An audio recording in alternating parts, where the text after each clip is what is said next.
BNP বাংলাদেশের সর্বোচ্চ জনপ্রিয় দল এই মুহূর্তে ফ্যাসিস্ট হাসিনার পরে।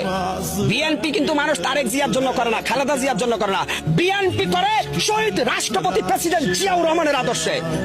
জিয়াউর রহমানের অবদানকে যারা অস্বীকার করবে তারা স্বাধীনতায় বিশ্বাসী না, শুধুমাত্র ফ্যাসিস্ট খুনি হাসিনা জিয়াউর রহমানকে খুনি বলছে। কিন্তু জিয়াউর রহমান এদেশে সর্বপ্রথম খাল খনন করেছেন, জিয়াউর রহমান ইরাক ইরানের যুদ্ধ বন্ধ করেছেন, জিয়াউর রহমান সৌদিতে নিম গাছ যেটা জিয়া গাছ হিসেবে পরিচিত সেটা রোপণ করেছেন। জিয়াউর রহমান ছিলেন এদেশের কৃষক শ্রমিক মেহনতি মজলুম জনতার মুক্তির মহানায়ক।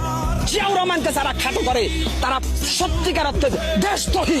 শহীদ রাষ্ট্রপতি জিয়াউর রহমান সৈনিক হিসাবে বাংলাদেশ সেনাবাহিনীর গর্ব। শহীদ রাষ্ট্রপতি জিয়াউর রহমান যুদ্ধ করেছেন ময়দানে, বঙ্গবন্ধু ৭ মার্চে ভাষণ দিয়েছেন, উনার ডাকে মানুষ ঐক্যবদ্ধ হয়েছে, আর মাঠ পর্যায়ে যুদ্ধ করেছে জিয়াউর রহমান। অতএব স্যালুট শহীদ রাষ্ট্রপতি জিয়াউর রহমানকে। জিয়াউর রহমানকে যারা নিয়ে যারা কটূক্তি